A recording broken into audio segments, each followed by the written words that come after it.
TDS में हम लोगों ने कल देखा कि टेस्ट हमने लिया, आपने टेस्ट दिया, लेकिन मजा नहीं आया क्योंकि जो चाहिए उस समय मिला नहीं। तो आप पहले तो डाउट पूछिए कि कोई डाउट है, जो जिनका रह गया है थोड़ा सा 2-3 सेक्शन उनका बाद में देखते हैं, और बाकी डाउट पूछिए जो सेक्शन आपने पढ़ा। कि कोई प्रॉब्लम आ रही है, समझने में दिक्कत आ रही है, कोई भी सेक्शन के बारे में पूछ सकते हैं। हाँ जी, 194 जे के साथ अगर हम कंटेंट को पेमेंट करें, 194 जे के तहत अकाउंटेंट को पेमेंट नहीं कर सकते आप। हाँ, 194 सी में जो जिसके पास क्वालिफिकेशन डिग्री नहीं है, प्रोफेशनल वाला, उसका 194 सी सेक्शन फॉलो होता है। 194 सी देखिए आप, तो 194 सी लागू करिए। जब सेक्शन ही बदल रहा है तो 194 सी का है ना अमाउंट, देखो यहाँ पर ये 30,000 का एक बिल और साल में 1 लाख वाला, वो देखो।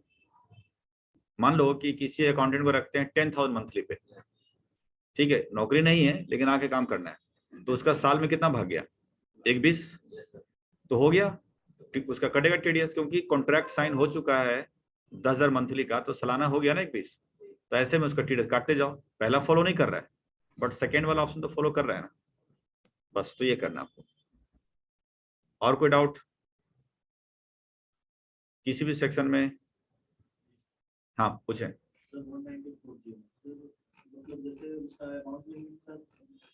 देखिए 194 जे में 4 चीजें।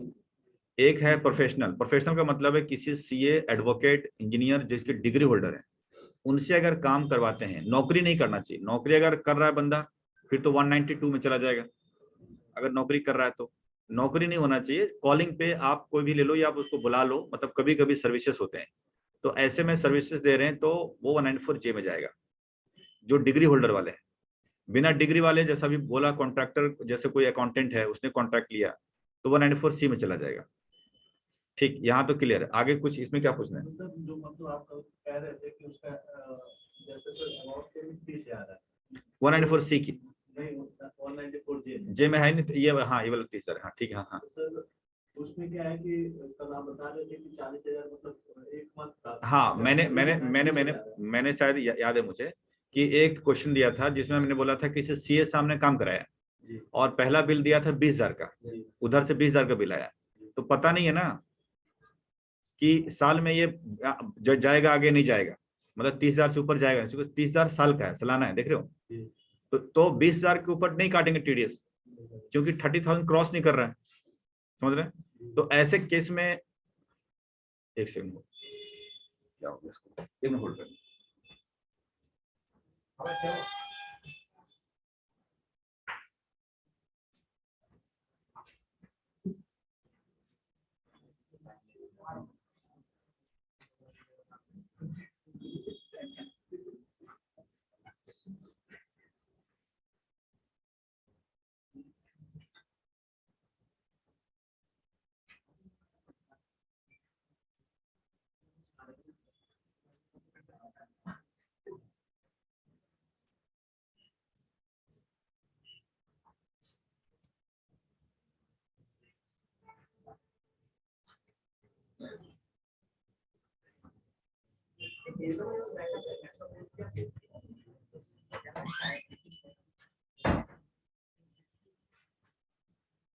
हाँ जी, तो पहला बिल था 20,000 का। पता ही नहीं है कि उस सीए को बाद में बुलाऊंगा नहीं बुलाऊंगा, मुझे भी नहीं पता, कंपनी को पता नहीं होता। एक बार काम हुआ खत्म, लेकिन फिर अगली बार वो आ गया। तो पहली बार तो 20,000 जो हमने पेमेंट किया था टीडीएस नहीं काटा, वजह क्या है, क्रॉस नहीं कर रहा है। सेकेंड टाइम आया तो मैंने देखा अरे ये तो इसी साल का बिल लेके गया है, पेमेंट ले गया। तो पहला बिल और इस बार बिल कितना मिला के 40 हो गया, 30,000 से क्रॉस कर गया। तो जो सेकेंड टाइम पे करेंगे 20,000 रुपया, उसमें टीडीएस काटेंगे, लेकिन सिर्फ 20 पे नहीं, जो पहले 20 पे गया था उसको भी मिला जुला के काटेंगे, यानी 40,000 का 10%, 4,000 रुपये।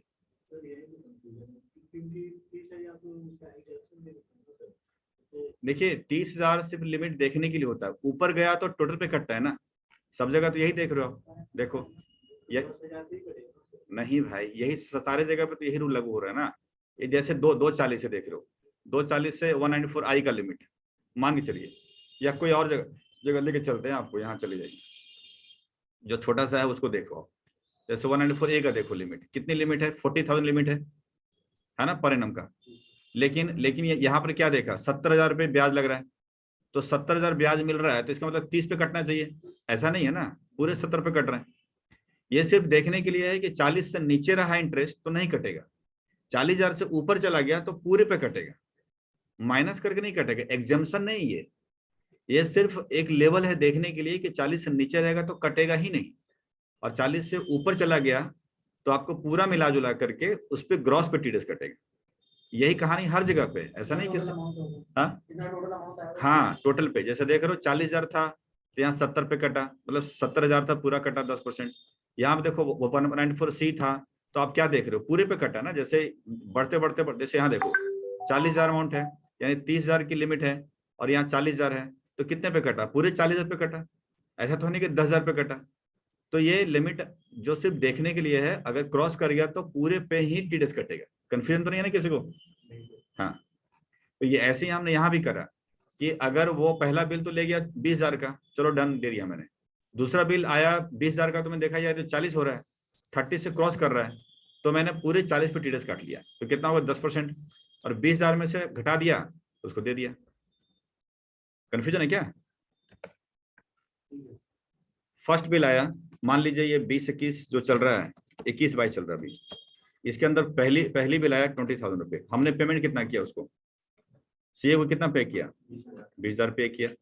दूसरा बिल हमें नहीं पता था अगली बार काम उससे कराऊंगा कि नहीं कराऊंगा, लेकिन काम हो गया, अगला बार आया बिल 20 का, अब हमें पूरा पेमेंट करें काटे करेंगे, कितना करेंगे, तो पहले 20,000 के ऊपर काटेंगे टीडीएस 10%, और जो पहले हमने दे दिया 20 उसके ऊपर भी काटेंगे 10%, तो 4,000 काटेंगे, तो अब उसको पे करेंगे हम 16,000 रुपये, यानी यहाँ पर टीडीएस जो रकम होगी वो होगी 4,000 रुपये।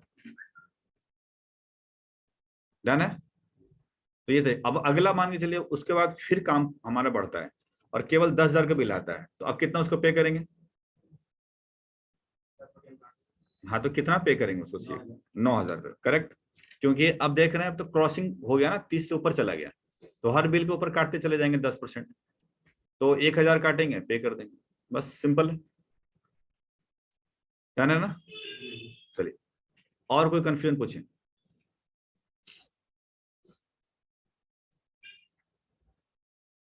नहीं?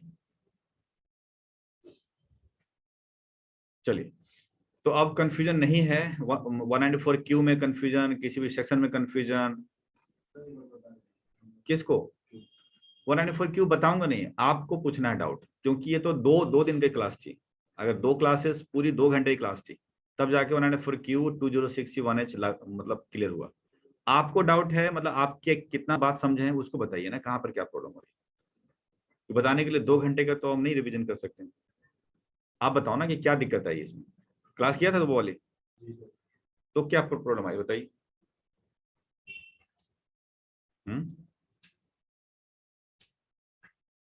या आप बताओ। हाँ, जीएसटी तो लगेगा भाई, सिंपल बात है कि सबसे पहले जन्म 206C1H की होगी, यानी पहला तो टीसीएस 206C1H, अगर टीसीएस लग रहा है तो टीडीएस का 194 क्यू का कोई अस्तित्व नहीं है, खत्म। लेकिन अगर 206C1H, ये IH नहीं है 1H है, ठीक, अगर ये लागू नहीं कर रहा है सेलर, तब बायर काटेगा टीडीएस, समझ रहे हैं? और सिंपल बात है, बिल रेज होता है तो विद जीएसटी रेज होगा बिल, उसके हिसाब से। तो कंफ्यूजन कहाँ है ये पूछो आप। हाँ, और किसी को नहीं? तो चलिए थोड़ा आगे बढ़ते हैं फिर लेकर के यहाँ पर। अब एक बात समझ लीजिए कि 194 क्यू सेक्शन की बात हम नहीं कर रहे हैं, वो 194 क्यू थोड़ा सा अलग है, देखा आपने, इसलिए शीट नंबर 8 पे हमने अलग लिखा है उसको। बाकी अदर पे बात करें कि इफ पे नॉट हैविंग द पैन, यानी जिसको हम पेमेंट कर रहे हैं, किसी भी सेक्शन में बात करेंगे, 194C है, 194J है, 194IB है, कोई भी सेक्शन की बात करेंगे, उस सेक्शन में यदि सामने वाला के पास पैन कार्ड नहीं है, पैन कार्ड उसके पास है ही नहीं, ऐसा संभव थोड़ा कम होता है, लेकिन चलिए नहीं है, तो क्या होगा, जो रेट आपने देखा ऊपर के 10%, 2% करके या 5% देखा, हर जगह रेट अलग अलग है, वहां पर हम काटेंगे 20%। यानी सामने वाला जिसको हम पेमेंट कर रहे हैं, अगर उसके पास पैन कार्ड नहीं है तो 20% टीडीएस हम यहाँ से काटेंगे। इसको ख्याल रखिएगा। लेकिन सेक्शन 192 को छोड़ करके, ये सेक्शन 192 छोड़ना मतलब कि सैलरी में कितना काटेंगे, तो काटेंगे 30%। यानी मान लीजिए कोई हमारे एम्प्लॉई हमारे पास काम करना स्टार्ट किया और उसके पास पैन कार्ड नहीं है, तो हम टीडीएस कितना काटेंगे, 30%, क्योंकि वो सेक्शन 192 का है। लेकिन कोई कॉन्ट्रैक्टर है और उसके पास पैन कार्ड नहीं है, तो हम काटेंगे 20%। मान लीजिए कोई कमीशन का हम पेमेंट कर रहे हैं, तो कितना काटेंगे, 20%। तो इस तरह से हम फॉलो करेंगे। कोई कंफ्यूजन? यही चीजें अगर 194Q का होता है तो हम काटेंगे 5%, अगर उसके पास पैन कार्ड नहीं है तो। ठीक है, बट ऐसा होता नहीं है। वजह क्या है कि बिजनेस टू बिजनेस में डील होता है 194Q, तो जनरली आमतौर पे दोनों के पास पैन कार्ड होते हैं, क्योंकि बिजनेस है तो जीएसटी नंबर भी होगा, सब है। तो ऐसे केसेस में टीडीएस आपका 5% कटेगा यदि पैन कार्ड नहीं है। तो ये नियम बना रखा है, बट नियम फॉलो होते नहीं है। वजह क्या है कि सबके पास पैन कार्ड होते हैं, तो रेट 0.1% ही है जनरली। ठीक है, अब सुनिए, ये तो आप ध्यान रखेंगे कि अगर किसी भी सेक्शन में अगर सामने वाला के पास पैन कार्ड नहीं है तो काटेंगे 20%, और अगर है तो नॉर्मल रेट काटेंगे जो होता है। एक बात आप बताइए कि क्या टीडीएस काटते समय सरचार्ज और सेस, मतलब सेस जो है, सेस मान के चलिए 4% सेस होता है, लागू होता है कभी टीडीएस काटने में? 4% सेस लागू होता है टीडीएस काटने में? यस सर, होता है। इसमें सर सैलरी में 190। ओनली केवल सैलरी में ही केवल लागू होता है। तो Yes, सवाल अगर यह खड़ा करता है इंटरव्यू के अंदर कि क्या टीडीएस काटते समय जो बेसिक रेट है के अलावा, बेसिक रेट के अलावा क्या सेस लागू होता है, तो आप बोलेंगे सर सेक्शन 192 में होता है केवल, बाकी में नहीं होता है। क्योंकि 192 सेक्शन में स्लैब के हिसाब से हम टीडीएस काटते हैं, इसलिए होता है। ठीक, बाकी में फिक्स रेट है तो वहां पर लागू नहीं होता है। डन। एक महत्वपूर्ण सेक्शन और है, अब कहीं कितना बढ़ रहा है तो क्या करें, है तो है 194N। 194N सेक्शन बहुत महत्वपूर्ण सेक्शन, ध्यान रखिएगा। ये इसलिए है क्योंकि ये रिसेंटली सब है, 2 साल के अंदर अंदर आई हुई है, और कंपनी के अंदर हर तरह के कंपनी में लागू होता है। क्या है बताते हैं कि अगर कंपनी के खाते से, कंपनी का जो अकाउंट होता है, बैंक अकाउंट होता है, वो किसी न किसी बैंक में खुले हैं, करेंट अकाउंट के नाम से खुला होता है, खाता बोलते हैं उसको। तो करेंट अकाउंट अगर ओपन है और उसमें से कैश निकाला जा रहा है, मतलब करेंट अकाउंट से कैश निकल रहा है, देखिए सरकार कहती है कि डिजिटलाइजेशन में कह रही है कि आप कैश का लेन देन बंद कर दो, न कैश लो न कैश दो। ये सरकार कहती है, न कैश लो न कैश दो। लेकिन इतना भी कड़ा नहीं हो सकता कैश का ट्रांजेक्शन करो ही मत। बोला कर भाई, लेकिन उसके ऊपर टैक्स काटने का बना दिया प्रोविजन। उसने बोला कि अगर कंपनी अपने खाते से पैसा निकालती है, ठीक है, कैश विड्रॉ करती है, तो ऐसे केसेस में टीडीएस अप्लीकेबल होगा। वो टीडीएस अप्लीकेबल कब क्या होगा बताते हैं। ये रेट याद रखिएगा, 14 मई 2020 जो देख रहे हैं से लागू है, 13 मई तक अलग है। अब हालांकि आज चल रहा है 22, इसलिए पुराना रेट याद करने की कोई जरूरत नहीं है। आप इसको देखिएगा, इस कॉलम को जरा ध्यान से देखिए कि 1 करोड़ तक। हाँ जी, इधर से आ जाओ, दिक्कत है तो।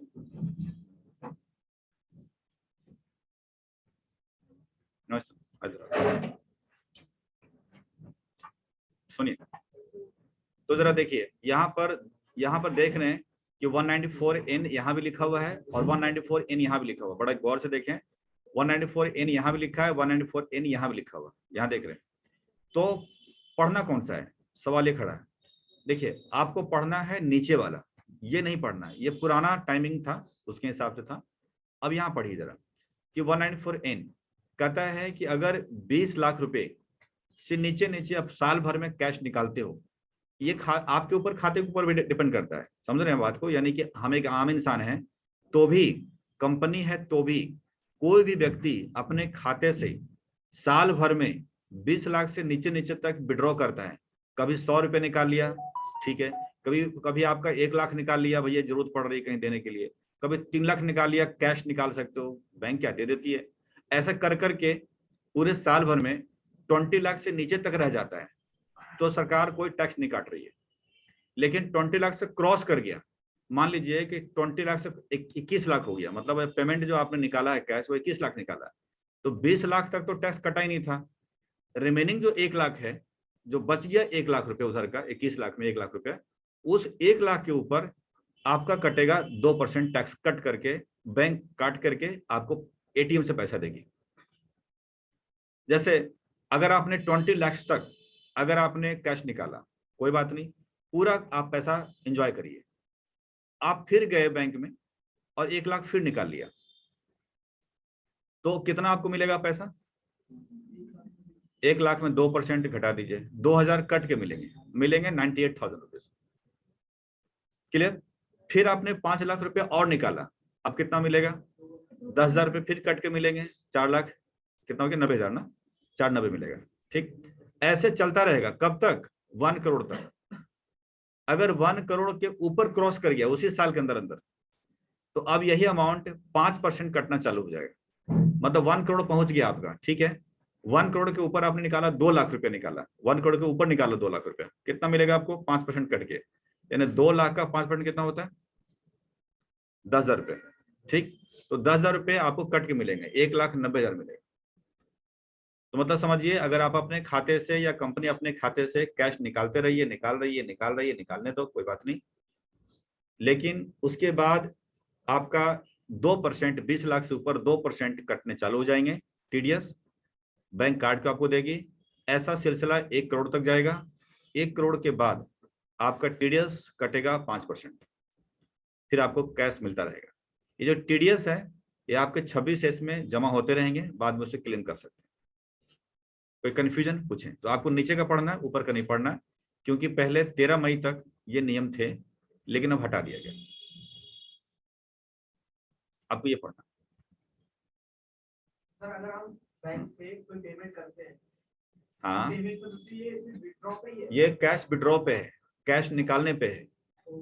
ठीक है, अगर आप कैश में किसी को पेमेंट करते हैं तो कैश पेमेंट कैसे करोगे? अकाउंट से पैसा निकाले करोगे, तब वहां पर लागू है आपके।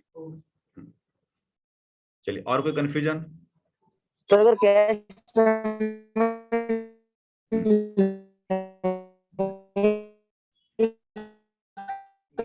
आलोक, करते तो नेट की प्रॉब्लम हो रही है आलोक, थोड़ा आवाज वॉइस कट रही थी। हाँ बताओ जरा, कुछ कोशिश करो।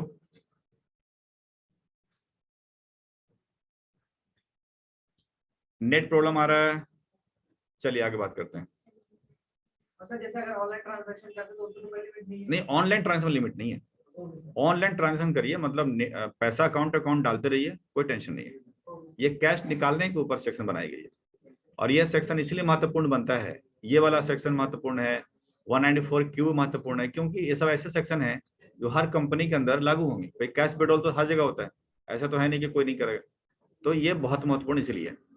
ठीक है, ध्यान रखिएगा। ठीक है, और आपको लग रहा है कि सेक्शन तो इतने सारे बढ़ रहे हैं, कैसे याद करें, खिचड़ी पक जाएगा। तो इसके लिए एक तरीका ये है कि आप टेबल बना लीजिए। टेबल बना लीजिए, एक तरफ लिखिए सेक्शन, एक तरफ लिखिए लिमिट। मतलब समझ रहे बात को? ऐसा मैं कुछ कहना चाह रहा हूँ, हाँ, कि वो आप थोड़ा मेहनत करें। एक हो गया सीरियल नंबर, एक हो गया सेक्शन, और एक हो गया आपका लिमिट। लिमिट बोले तो वही जो अमाउंट का लिमिट है, और एक तरफ रखिए रेट्स, टीडीएस रेट्स, मतलब रेट लिख देता हूँ, काफी है, रेट्स। ठीक है, रेट्स, तो ये रेट्स याद रखें।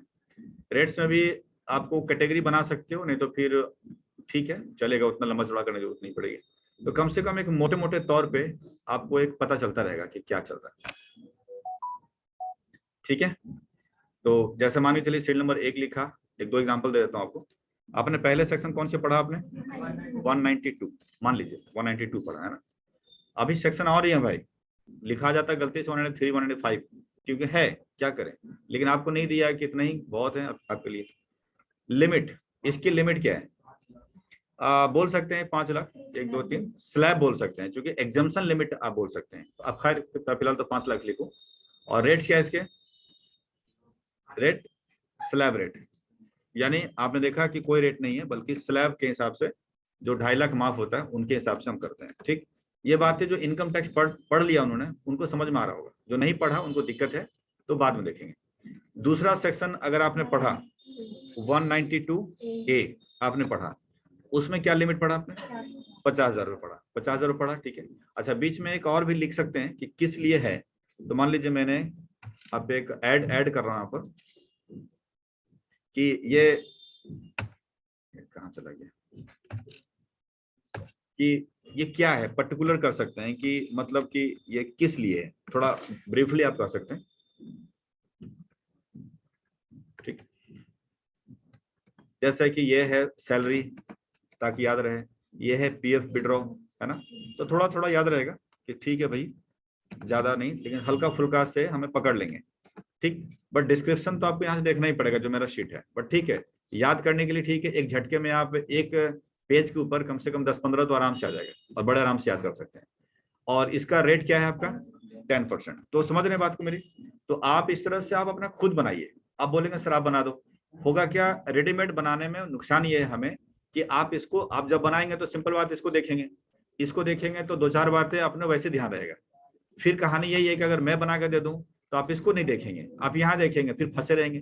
क्योंकि सवाल सिर्फ रेट स्टेट नहीं पूछता कोई कि 192 ये बताओ या फलाना बताओ, नहीं, आपको केस स्टडी दे देगा, मतलब कि ऐसा करेंगे ऐसा होगा, तो ऐसा करेंगे तो कितना कटेगा, ये चीज मेन चीज होती है। तो ये आपको थोड़ा मेहनत करना ही पड़ेगा इसके ऊपर, ठीक है। तो आप खुद लिस्ट बनाइए और लिस्ट बना करके और आप मुझे मेल कर दीजिए। देखा कितना आसान काम दिया मैंने, ठीक है। चलिए, तो ये मैं लिख देता हूँ कि क्या काम दिया मैंने। होमवर्क बोलते हैं क्या उसको? मैं हमने टास्क दिया है, क्योंकि होमवर्क बोलूंगा घर जाओगे नहीं, बोलो ताऊ जी के पास गए फिर भेजोगे नहीं, फिर तो ये दिक्कत है ना। एक मिनट होल्ड करें, एक सेकंड।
हाँ जी जरूर।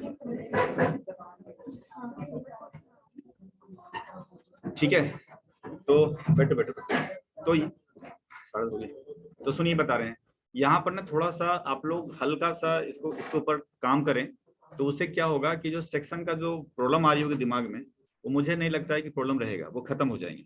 हाँ, आपको देखिए हर कैंडिडेट अलग अलग होते हैं, समझिए इस बात को। इसीलिए लगता है कि आपको एक और कॉलम बढ़ाना है, रिमार्क्स। रिमार्क्स मतलब समझ रहे हैं कि आपको लग रहा है ना कुछ एक्स्ट्रा चीजें और लिख देते हैं। ठीक, हो सभी सेक्शन में नहीं हो सकते, हो सकता है कि आपको 192 में कुछ एक्स्ट्रा बातें लिखनी पड़े, 192 में ना लिखना पड़े, 194C में लिखना पड़े, तो रिमार्क्स लिखेंगे तो थोड़ा सा आपको लगेगा कि हाँ जी एक बन गया हमारा फर्स्ट टेबल। समझ गया ना? चलिए, तो बस देखिएगा मेरे मेल पर आप भेज दीजिए, मैं लिख दूं ना कब तक। हाँ आइए सुनिए।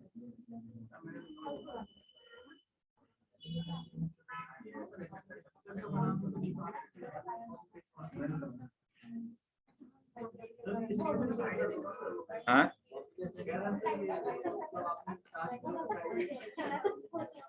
नहीं, टास्क को सेंड ऐसे नहीं करेंगे, मर्जी वाली बात नहीं चलती अब, मर्जी खत्म। सिर्फ मैं आपको ये नहीं बोल रहा हूँ कि आप दोगे, करना है, ये मैं बता नहीं ऑप्शन थोड़ी दे रहा हूँ, मैं बोल रहा हूँ करना है, वो वाला काम खत्म है अब यहाँ।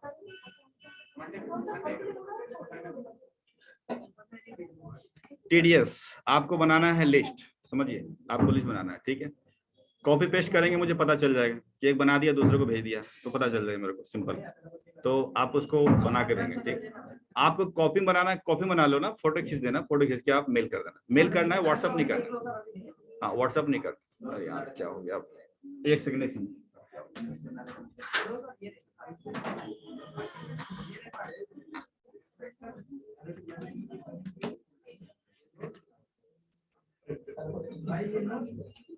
सर मेरा बताना कल अकाउंट्स का जो काम दिया है वो कौन से डेट को बोला है मैंने?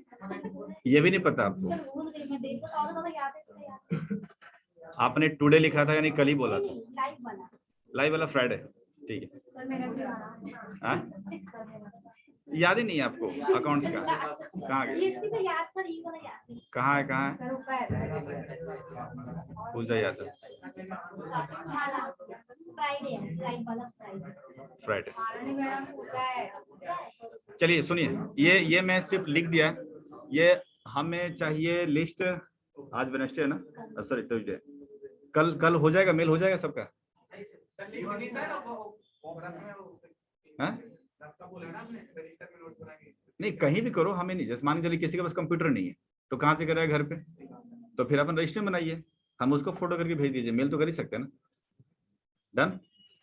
तो कल रखें? हाँ डन। तो कल करो, क्योंकि करेंटली है ना, इस वजह से, ताकि मैं उसी के बेस पे आगे बढ़ूं। वो यार वो अलग है, वो बढ़ाओ।